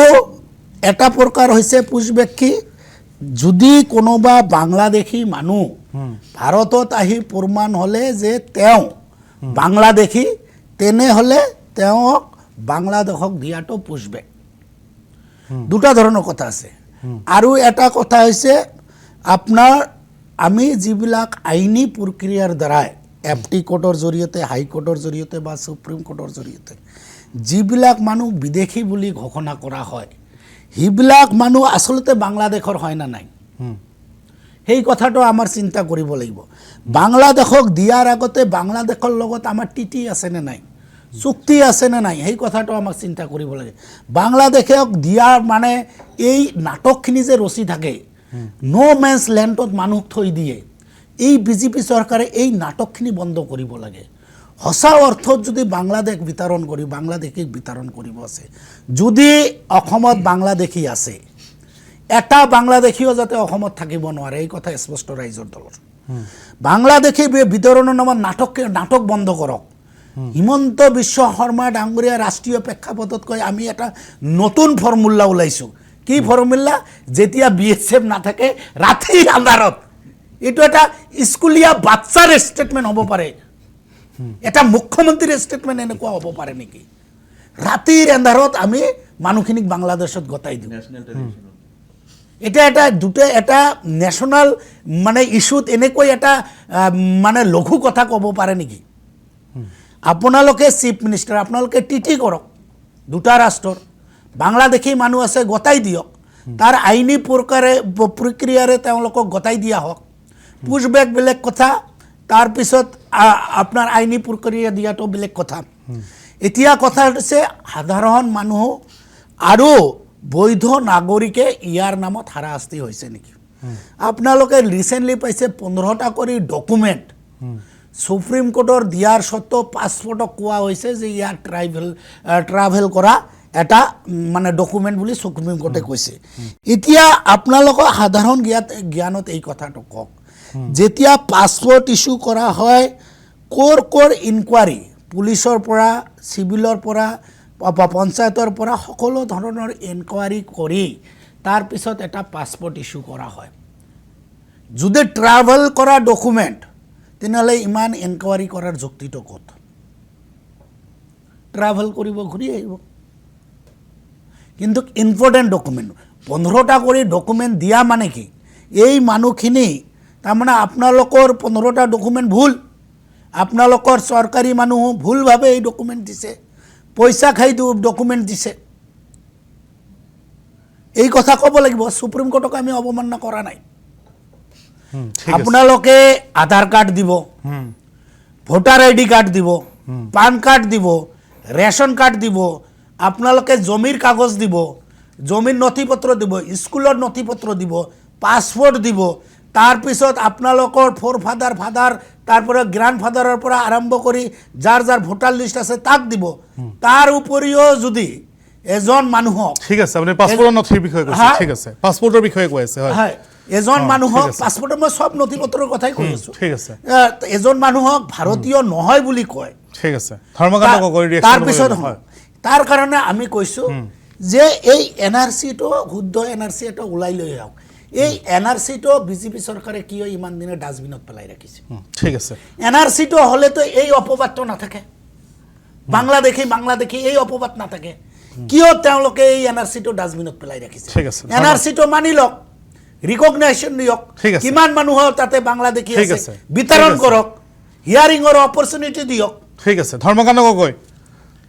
তাৰমানে প্ৰথম কথাটো হৈ গ'ল চাওক আমি আজি যিকেইটা বিষয় আচলতে আলোচনা কৰি আছোঁ আটাইকেইটাই খুব চেঞ্চিটিভ আৰু গুৰুত্বপূৰ্ণ বিষয় আৰু এই আটাইখিনি বিষয়ত আচলতে আনিছুৰ জামানৰ যিটো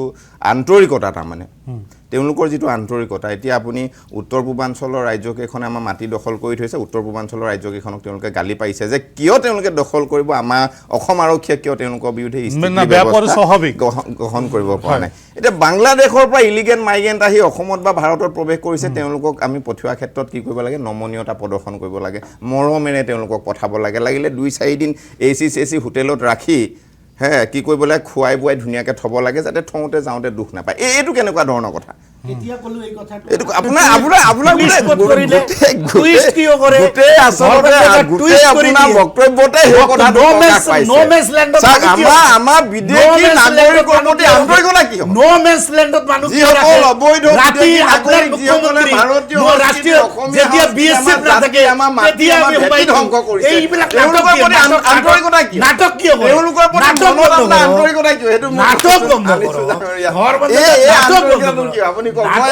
হাঁহি উঠিছে আপুনি যদি এজন প্ৰকৃত ভাৰতীয় প্ৰকৃত অসমীয়া হয় তেতিয়াহ'লে তেওঁলোকক নৰ্মেল লেন্সত অসুবিধা কি আছে তেওঁলোক এজন বাংলাদেশী মানুহজনক য'তে নথক আপোনাৰ কি অসুবিধা আছে উত্তৰ পূৰ্বাঞ্চলৰ ৰাজ্যসমূহৰ প্ৰতি আপোনাৰ বেলেগ দৃষ্টিভংগী হ'ব আমি উলিয়াই দিব লাগে আৰু আপুনি মিয়া যিসকল অবৈধ বাংলাদেশী তেওঁলোকৰ প্ৰতি আন্তৰিকতা এই ডাবুল ষ্টেণ্ডাৰ্ড বেয়া কথা ৰাষ্ট্ৰখনৰ নাগৰিক হিচাপে ৰাষ্ট্ৰৰ প্ৰতি দায়বদ্ধতাটো ৰাখিব এইটো চেঞ্চিটিভ বিষয় মানে গগৈ ডাঙৰীয়া আপুনি ক'ব বিচাৰিছে পুষ্পেঘৰ ক্ষেত্ৰত ৰাজ্য চৰকাৰৰ যিটো আচলতে স্থিতি তাত স্বচ্ছতাৰ কোনো অৱকাশ নাই বা তাত কোনো প্ৰয়োজনীয়তা নাই এই স্থিতি ঠিকে আছে ঘটনাটো এনেকুৱা কথা যিকোনো এজন ব্যক্তিৰ সংক্ৰান্তত এতিয়া আজিৰ তাৰিখত যদি আপুনি IMDT আইন থাকোঁতে কি আছিলে এজন মানুহ বিদেশী যিজনে অভিযোগ কৰিব তেওঁ কি কৰিব লাগে তেওঁ যে বিদেশী নহয় তাৰ এটা হেৰি কৰিব লাগে তেওঁ নিজে প্ৰতিপন্ন কৰিব লাগিব অভিযোগকাৰীজনে কিন্তু যাৰ বিৰুদ্ধে অভিযোগ আছে তেওঁ একো ডকুমেণ্ট ছাবমিট কৰিব নালাগে কিন্তু এতিয়া কি হয় যদি কোনোবাই অভিযোগ দিছে সেই ধৰণে আৰক্ষীয়ে যদি গোটেই বিষয়টো চাই আৰু এইটো এটা প্ৰেছাৰ আছে অসমৰ ৰাইজেও আজি বিচাৰিছে চাওক মই এইটো জানো যে আনিছুৰ জামানেও বিচাৰিছে যে অসমৰ পৰা আনিছুৰ ৰহমানেও বিচাৰিছে যে অসমৰ পৰা অবৈধ বাংলা বাংলাদেশী যিসকল নাগৰিক আছে 1971 পিছত অহা তেওঁলোক যাওক মই এইটো কথা কোৱা নাই যে তেওঁলোকেও নিবিচাৰে কিন্তু এই কামটো কৰিবলৈ যাওঁতে তেখেতসকলেও সহযোগ কৰিব লাগিব আজি তাত লেণ্ড থকা জেগাত থৈছে লেণ্ড নথকা জেগাত থৈছে আমাৰ ভাৰতীয়সকলৰ চিন্তা কৰিবলৈ কি আছে তেওঁলোকক যদি অসুবিধাত পানীতে থৈ নাহোঁ তে ভৱিষ্যতে আকৌ আহিব তেওঁলোক তাৰমানে এইটো প্ৰয়োজন হ'লে পানীটো থৈ আহক কি অসুবিধা আছে যুক্তি আছে তোৰ যেতিয়ালৈকে আজি চাওক কেইখনমান ৰাষ্ট্ৰত আপুনি আন্তঃৰাষ্ট্ৰীয় সীমা পাৰ গুলিয়াই দিয়ে আপুনি সেই মানৱীয়তাৰ কথাটো নাগালেণ্ড মেঘালয় মিজোৰামৰ ক্ষেত্ৰত কেলে নকলে সকলোতো নাই কোৱা আপুনি আপুনিতো তেওঁলোকৰ ফুলৰ মালা দি দিম তেতিয়াহ'লে বাংলাদেশীসকল আহিব তেওঁলোকক আমি বুলি কৈছো ঠিক আছে আমাৰ সময় যিহেতু কমি আহিছে মই এই বিষয়টোত আৰু অধিক সময় আপোনালোকক দিব নোৱাৰিম সময় কমি আহিছে আন এটা অত্যন্ত গুৰুত্বপূৰ্ণ প্ৰসংগ এই মুহূৰ্তত বিবেচিত হৈছে আৰু সমগ্ৰ দেখিবলৈ পোৱা গৈছে বিধানসভাত ইয়াক লৈ সৰব চৰ্চা হৈছে প্ৰথম দিনটোৰ অধিৱেশনৰ সময়ছোৱাটো প্ৰথম দিনাৰ কাৰ্যসূচীটো দেখিবলৈ পোৱা গৈছিল যে কংগ্ৰেছ আৰু AIUDFৰ ফালৰ পৰা অখিল গগৈ আৰু শাসকীয় পক্ষৰ মাজৰ যি বাকযুদ্ধ সেই বাকযুদ্ধক লৈ প্ৰশ্ন উত্থাপন কৰা হৈছিল আৰু আজি তৃতীয় দিনটো দেখিবলৈ পোৱা গৈছে কংগ্ৰেছে ইয়াক লৈ অভিযোগ কৰিছে গতিকে মই এই মুহূৰ্তত মুহিবুৰ ৰহমান ডাঙৰীয়া আপোনাৰ পৰা জানিব বিচাৰিম কাৰণ আপুনিও এইকেইদিন সদনত নিয়মিত উপস্থিত আছে আৰু আপুনিও আপোনাৰ সমষ্টিৰ সমস্যাসমূহ সদনত উত্থাপন কৰিব বিচাৰে তেনেস্থলত আমি আচলতে ক'ব লাগিব যে এয়া বিড়ম্বনাৰ বাহিৰে আন কি যিটো মিত্ৰ দলৰ লগত আপোনালোকে নিৰ্বাচনত অৱতীৰ্ণ হৈ সিদিনাত নিৰ্বাচনত অৱতীৰ্ণ হৈ নিৰ্বাচন খেলি জয়লাভ কৰি আহিলে সেই মিত্ৰ দলটোৰ নেতাগৰাকীকে আপোনালোকে অভিযোগ কৰিছে নহয় তেওঁৰ শাসকীয় পক্ষৰ সৈতে নেক্সাছ আছে আৰু এই নেক্সাছ এই কাৰণেই আছে তেওঁ সদনত হুলস্থুলীয়া পৰিৱেশেৰে এক অৰাজক পৰিৱেশ বনাব বিচাৰে সৃষ্টি কৰিব খোজে যাতে আমি প্ৰশ্নসমূহ উত্থাপন কৰিব নোৱাৰোঁ এইটো বোধহয় মোৰ জনামতে সদনত মজিবুৰ ডাঙৰীয়া কৈছিলে আপোনালোকৰ ফালৰ পৰাও কোৱা হৈছে তেখেত AIUDFৰ হয় এতিয়া চাওক আব্দুৰ ৰহিম ডাঙৰীয়া আহমেদ ডাঙৰীয়াই কৈছে স্পষ্টকৈ অখিল গগৈৰ নাম নললে কৈছে যে অধ্যক্ষক অনুৰোধ কৰিছে আপুনি ষ্ট্ৰিক হওক যাতে এনেকুৱা কাজিয়াত অনাহকত কাজিয়াত সদনৰ সময় নষ্ট নহয় সেইটো হয় এইটো অকল আমি অখিল গগৈ ডাঙৰীয়াৰ বিষয়ে কোৱা নাই আমাৰ কংগ্ৰেছৰো যদি কোনোবা অনাহকত কাজিয়া কৰিব বিচাৰিছে আমি সেইটো কথাই ক'ম কথা হ'ল যে এই যিটো প্ৰচেছ আছে প্ৰচেছটো সকলোৱে হয়তো আমি জানো ইয়াতে কিন্তু ৰাইজৰ হকে মই ক'ব বিচাৰিছোঁ আমি বহু কষ্ট কৰি এই কুৱেশ্যনবিলাক পুট কৰোঁ কুৱেশ্যনবিলাক বনোৱা হয় কুৱেশ্যনবিলাক ছাবমিট কৰা হয় এটা লটাৰী হয় লটাৰীত অকল 20টা চিলেক্ট হয় ষ্টাৰ্ট কুৱেশ্যন যিবিলাকৰ মন্ত্ৰীয়ে মানে মুখামুখিকৈ জবাব দিব 20টা কুৱেশ্যন 1 ঘণ্টা মানে আপোনাৰ পাৰ কুৱেশ্যন কিমান মিনিট আহিল 3 মিনিট আহিল প্ৰথমতে প্ৰচেছটোৱে ভুল হৈ আছে কাৰণ আমি সকলোৱে জানো যে 1 ঘণ্টাত 20টা কুৱেশ্যন কেতিয়াও হ'ব নোৱাৰে তেতিয়াহ'লে 20টা দিয়াৰ কি দৰকাৰ আছিল লাগিলে আপোনালোকে 10টাই দিয়ক প্ৰথম কথা হ'ল যে এই যিটো প্ৰচেছ প্ৰচেছটো অলপ চেঞ্জ কৰিব লাগিব এজনৰ যাৰ কুৱেশ্যন হয়তো দিছে হয়তো 8 নম্বৰত আছে 10 নম্বৰত আছে সি সন্দেহত থাকে যে মোৰ কুৱেশ্যনটো আহিবনে নাই অলপ কিয় হৈ থাকে এজিটেটেডো হৈ থাকে যে ইমান কষ্ট কৰি লটাৰীত আহিলে কিন্তু যদি নাহে বেয়া হ'ব সেই ক্ষেত্ৰত যদি কোনোবাই কাজিয়া পেচাল কৰি বা যিটো দেখা গৈছে 1-2 দিন হ'ল এইটো মই ক'ব বিচৰা নাই যে ভুল হৈছে শুদ্ধ হৈছে কিন্তু এইটো যিটো কমপ্লিট প্ৰচেছ সেই প্ৰচেছটোৰ এটা অভাৰঅলিং চেঞ্জ এটা লাগিব আমাৰ যি কি আছে আমাৰ স্পিকাৰ ডাঙৰীয়া তেখেত অলপ শক্তিশালীভাৱে ষ্ট্ৰিক্ট হ'ব লাগিব যাতে এনেধৰণৰ পৰিস্থিতি তেখেতে কণ্ট্ৰলত ৰাখিব পাৰে ইয়াতে তেখেতৰ ওপৰত দায়িত্ব দিয়া হৈছে আমিতো বেলেগক দোষ আৰোপ কৰা নাই ইয়াতে অখিল গগৈ ডাঙৰীয়া যিবিলাক কথা উঠাইছে কথাবিলাকৰ যুক্তি আছে যিবিলাক মন্ত্ৰী ডাঙৰীয়াই জবাব দি আছিল জবাবৰ লগত কুৱেশ্যনৰ কোনো সামঞ্জস্য নাই কথাটো তেখেত সঁচাই কৈছে কিন্তু সেই কথাবিলাক যেতিয়া আমি এই মানে কি কুৱেশ্যন আৱাৰত যেতিয়া আলোচনা হৈ থাকে তেতিয়া সদনৰ যিটো মূল্যৱান সময় সেই সময়খিনি অপচয় হয় গতিকে প্ৰথম কথা আমি হয়তো কুৱেশ্যন আৱাৰটো এটলিষ্ট 2 ঘণ্টা কৰিব লাগে যদি 20টা কুৱেশ্যন ৰাখিছোঁ আৰু লগতে আজি এটা আলোচনা হৈছে যে মন্ত্ৰীয়েও যিবিলাক জবাব দিব জবাববিলাক যাতে খুব চুটিকৈ টু দা পইণ্ট হয় মন্ত্ৰী মহোদয়ে দেখা গৈছে যে কুৱেশ্যনৰ জবাব দিয়াৰ নামত মানে চৰকাৰে কি ভাল কাম কৰিছে এই 10 বছৰত তাৰ এটা মানে প্ৰপাগেণ্ডা টাইপৰ চলোৱাৰ এটা চেষ্টা কৰে সেইটো হ'ব নালাগে আমাৰ হ'ব লাগে যিটো কুৱেশ্যন আহিছে কুৱেশ্যনৰ টু দা পইণ্ট এনচাৰ হ'ব লাগে আৰু বহুত সময় দেখা গৈছে যিজনে কুৱেশ্যন কৰে আজি 6 নং দফাৰ যিটো কুৱেশ্যন হৈছে তাতো দেখিছে বহুত কুৱেশ্যনটো কৰোঁতে মোটামুটি বহুত দীঘলীয়া সময় লৈছে তো সেই ক্ষেত্ৰত আমাৰ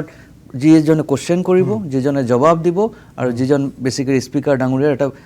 প্ৰধান ভূমিকা থাকিব বুলি মই বিশ্বাস কৰোঁ ঠিক আছে। আৰু অখিল গগৈ ডাঙৰীয়াৰ পাৰ্চনেলি এটা কোনেও কৰা নাই এইটো এটা যিটো প্ৰক্ৰিয়া চলিছে এই প্ৰক্ৰিয়াটোৰ ওপৰত সকলোৱে আলোকপাত কৰাৰ চেষ্টা কৰিছে ঠিক আছে গোস্বামী ডাঙৰীয়া আপোনালোকৰ যদিও দলৰ বিধায়ক নাই কিন্তু আপোনালোকৰে মিত্ৰ দল কংগ্ৰেছ আপোনালোকৰে মিত্ৰ দল আছিলে ৰাইজৰ দল অখিল গগৈ আৰু কংগ্ৰেছৰ মাজত শাসকীয় পক্ষৰ মাজত নেক্সাছ বুলি স্পষ্টকৈ AIUDFৰ বিধায়কে কৈছে কংগ্ৰেছে যদিও স্পষ্টকৈ কোৱা নাই কিন্তু আওপকীয়াকৈ সেয়াই বুজাইছে আপুনি তেনেকুৱা কিবা ভাবেনে সঁচাকৈয়ে নহয় চাওক সেইটো অখিল গগৈ যিটো কৰি আছে মই এইটো যথাৰ্থ বুলি ভাবোঁ কাৰণ কথাটো কি আপুনি চাওক আচল কথাটো বুজিব লাগিব এতিয়া আজি আমি যোৱা এইখন চৰকাৰে 15 বছৰীয়া শাসনকালত সোমাইছে আজি আমি 11 বছৰে এইবিলাক বিভিন্ন সমস্যাৰ কথা আলোচনা কৰিলোঁ আপুনি কওকচোন কোনটো সমস্যা সমাধান কৰিছে এখেতে আমাৰ বিধায়ক ডাঙৰীয়াই কৈছে ঠিকে আছে তেখেতে কোৱা কথাটো ঠিক যে বিধানসভাত সমস্যাবিলাকৰ বিষয়ে আলোচনা হ'ব লাগে কিন্তু সমস্যাবিলাকৰ বিষয়ে আলোচনা হয় কি হৈছে কোনটো সমস্যাৰ বিষয়ে আলোচনা হৈছে জাতীয় ন্যায় আৰু সুৰক্ষাৰ বিষয়সমূহ কিবা হ'ল সেইবিলাকৰ নামত নাটক হ'ল মিঠা চকলেট খোৱালে উচ্ছেদৰ মিঠা চকলেট আপোনাৰ এইটো কি কয় পুচবেকৰ মিঠা চকলেট মিয়াৰ ব্ৰেণ্ডিং এণ্ড মাৰ্কেটিং 6 নং দফাৰ নামত মিঠা চকলেট অসম চুক্তিৰ নামত মিঠা চকলেট NRCৰ নামত মিঠা চকলেট এইবিলাক বহুত কথা আছে ঠিক আছে আপুনি কথাটো কমপ্লিট কৰিব দিয়ক কৃষকৰ সমস্যাসমূহ চাওক শ্ৰমিকৰ সমস্যা একো সমাধান হোৱা নাই গতিকে অখিল গগৈ কোনটো কাম কৰিছে মোৰ ভাল লাগিছে এইটো কথা যে আজি মই টকশ্ব'টোত যিটো কাম কৰিছোঁ অখিল গগৈ ডাঙৰীয়াও সেইটো কামেই কৰি আছে বিজেপিৰ যিটো অসমীয়া বিৰোধী যিটো চক্ৰান্ত ঠিকেই কৰিছে ষড়যন্ত্ৰ বিজেপিৰ যিটো উত্তৰ ভাৰতীয় তেওঁলোকৰ প্ৰভু নৰেন্দ্ৰ মোদী আৰু অমিত শ্বাহে অসম আৰু অসমীয়াৰ বিৰুদ্ধে কৰা যিটো চক্ৰান্ত সেইটো উদঙাই দিয়াৰ কাৰণে তেখেতে চেষ্টা কৰি আছে মই তেখেতৰ বাইটবিলাক শুনিছোঁ তাত তেখেতে সেইটোৱে কৈছে তেখেতে সৰু সৰু বিষয়ত যোৱা নাই ৰাইজক সচেতনৰ সজাগ কৰিব বিচাৰিছে বিজেপিবিলাক অসমীয়াক নিশ্চিন্ত সজাগ কৰিব বিচাৰিছে আৰু সেইটোৱে সঁচা সেইটোৱে সত্য ঠিক আছে মই আনিছুৰ ৰহমান ডাঙৰীয়া আপোনাৰ পৰা অন্তিম শেষত আপোনাৰ পৰা প্ৰতিক্ৰিয়া ল'ম কাৰণ উত্তৰ আপুনিয়ে দিব লাগিব যিহেতু আপোনাৰ দলৰ মুৰব্বীৰ বিৰুদ্ধে অভিযোগ আছে মই ধৰ্মকান্ত গগৈ ডাঙৰীয়া সঁচাকৈয়ে বাৰু কিবা সংযোগ আছে নেকি যে সদন চলাবলৈ মানে আপোনালোকৰ দলে যাতে এটা ভাল এটা পৰিস্থিতিত থাকে তাৰ বাবে অখিল গগৈ ব্যৱহাৰ কৰা হয় নামটো বাৰে বাৰে টানি আনি পেলাই তেনেকুৱা কিবা আছে নেকি সঁচাকৈয়ে আচল কথাটো হৈ গ'ল চাওক অখিল গগৈ ডাঙৰীয়া এজন খুব আচলতে ভাল বক্তা তেওঁ ভাষণ চাখন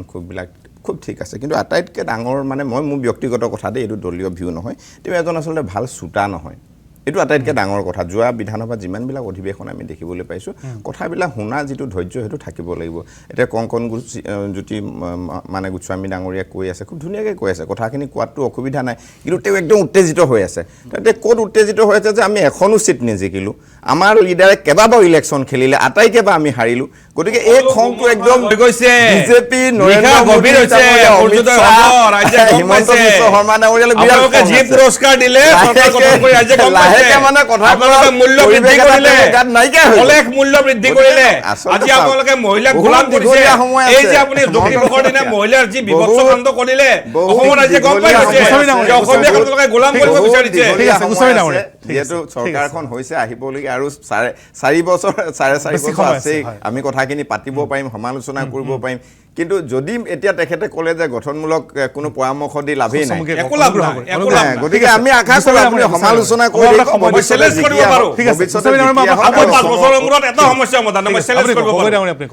মই প্ৰত্যাহ্বান জনাইছোঁ আপুনি NRC সম্পূৰ্ণ কৰি দেখাওক আৰু মই কৈছোঁ মই কথাটো কৈছোঁ আমি NRCৰ ওপৰত আলোচনা কৰাই নাই আমি আৰু উজবেকৰ কথা আহিলে NRC কথা আহিব মই ক্ষমা বিচাৰিছোঁ মই সময় দিব NRC একমাত্ৰ সমাধান মই ক্ষমা বিচাৰিছোঁ তাৰমানে কথাটো হৈ গ'ল যেতিয়া আপুনি গাঁৱলৈ যাব গাঁৱৰ 5-6 ঘৰ মানুহ ভিজিট কৰি গাঁৱৰ মানুহৰ লগত কথা পাতিলে গম পাব যে সাম্প্ৰতিক সময়ত অসমৰ যিটো শান্তিপূৰ্ণ পৰিৱেশ প্ৰত্যেকটা পৰিয়ালে যি ধৰণে সুখ আৰু শান্তিৰে তেওঁলোকৰ পৰিয়াল নিৰ্বাহ কৰি আছে তাতে আনিছুৰ ৰহমান ডাঙৰীয়া না মই প্লিজ আপুনি গল্প নক'ব গল্প এটা সৰু কোৰিলেটেড মই কৈছোঁ যে এজন মানুহ সুধিছে লেবাৰক সুধিছে যে তোমাৰ ঘৰ ক'ত কোন গাঁৱত ই কয় মহিবুৰ ৰহমান বাপ্পী MLA ঘৰৰ ওচৰত তাৰপিছত সুধিছে তোমাৰ ঘৰ ক'ত কনা কে জামান চৌধুৰীৰ ঘৰৰ ওচৰত তাৰপিছত সুধিছে কাৰ ঘৰৰ ওচৰত তাৰমানে অখিল গগৈ ডাঙৰীয়া যি ধৰণে প্ৰশ্ন কৰিছে সেই প্ৰশ্ন পোনপটীয়া উত্তৰ নহয় ক্ৰাইম ফ্ৰী ষ্টেট বনোৱাৰ কাৰণে মুখ্যমন্ত্ৰী ডাঙৰীয়া সকলো থানাতে নিৰ্দেশনা দিয়া আছে যে আপোনালোকে কেছ ৰেজিষ্টাৰ কৰিব ঠিক আছে গতিকে কোৱেশ্যন আৱাৰত অখিল গগৈ ডাঙৰীয়া সুধিছে যে GD এণ্ট্ৰি কিমান তেতিয়া পীযুষ হাজৰিকা ডাঙৰীয়া জিডি এণ্ট্ৰি মানে কি সেইটো বুজাই আছে তাৰ কাৰণে অখিল গগৈ ডাঙৰীয়াই কৈছে তেওঁক LP স্কুলত পঠাই দিয়ক তাতে শিক্ষকতা কৰক জিডি এণ্ট্ৰি মানুহ যিবিলাক মানুহ থানা আপ ডাউন কৰে কোৰ্টত আপ ডাউন কৰে তেওঁলোকে জানে যে জেনাৰেল ডায়েৰী এণ্ট্ৰি যি ইনফৰমেশ্যন আহিল থানাৰ ভিতৰত গতিকে তেওঁলোকে চিৰিয়াছ কেছ এটা ৰেপ কেছ এটা মাৰ্ডাৰ কেছ এটা 307 যিবিলাক IPC যিবিলাক এটেম্প টু মাৰ্ডাৰ সেইবিলাক কেছো আজি তেওঁলোকে ৰেজিষ্টাৰ নকৰে তেওঁলোকৰ আজি থানাত তেওঁলোকে গাঁওবুঢ়াৰ নিচিনা কাম কৰি আছে থানা গাঁওবুঢ়াৰ দায়িত্ব লৈছে গাঁওবুঢ়াৰ দায়িত্ব লৈ থানাবিলাক দুই পাৰ্টিক মিলাই দি আছে আৰু পইচা খাই আছে সেই কথা ধৰাত যদি বিতৰ্ক হয় সেই কথা ধৰাত যদি প্ৰশ্নৰ হুমাইকাল যদি অলপ উকুলি যায় যদি অখিল গগৈ দায়ী হয় তাৰ কাৰণে মন্ত্ৰী ডাঙৰীয়া দায়ী হ'ব তাৰমানে বাংলাদেশী সমস্যাটো মানে কেনেকুৱা হাস্যকৰ হৈছে মই আপোনাক মই আপোনাক সময় দিব এক ছেকেণ্ড মই কৈ দিছোঁ তাৰমানে এগৰাকী হাইলাকান্দিৰ ছোৱালী বাংলাদেশৰ মানুহজনৰ লগত বিয়া হৈছে আৰু আজি কেইদিনমানৰ পৰা তেখেতে কি কৰিছে হাইলাকান্দিৰ ছোৱালীজনী বাংলাদেশত যায় তাত বাংলাদেশৰ পৰা আৰু হাইলাকান্দিলৈকে ঘূৰি আহে বাংলাদেশত য'ত তেখেতৰ স্বামী আকৌ হাইলাকান্দিলৈকে আহে দেখা দেখি কৰে এনেকৈ এটা প্ৰক্ৰিয়া চলি আছিল আজি হঠাতে পুলিচে এইটো গম পাই ধৰিলে তাৰপিছত চাওকচোন আমাৰ সীমান্তত কেনেকুৱা অৱস্থা হৈছে বাংলাদেশ আৰু হাইলাকান্দিৰ মাজত অবাধ আমাৰ পুলিচ প্ৰশাসন কোনো গমেই নাপায় এই হৈছে বিজেপিৰ দিনত আমাৰ যি জাতীয় সমস্যা ইয়াতে সমাধান আমাৰ এই আলোচনাত অংশগ্ৰহণ কৰাৰ বাবে মানকাছৰৰ কংগ্ৰেছৰ যুৱ বিধায়ক মুহিবুৰ ৰহমান ডাঙৰীয়া বিজেপিৰ মুখপাত্ৰ ধৰ্মকান্ত গগৈ ডাঙৰীয়া ৰাইজৰ দলৰ জ্যেষ্ঠ মুখপাত্ৰ আনিছুৰ ৰহমান ডাঙৰীয়া আৰু অসম জাতীয় পৰিষদৰ জ্যেষ্ঠ মুখপাত্ৰ কংকনজ্যোতি গোস্বামী ডাঙৰীয়া আপোনালোক আটাইকে ধন্যবাদ জ্ঞাপন কৰিছোঁ আৰু আমাৰ এই আলোচনাৰ পৰা মই কেইজামান চৌধুৰীয়ে বিদায় লৈছোঁ ধন্যবাদ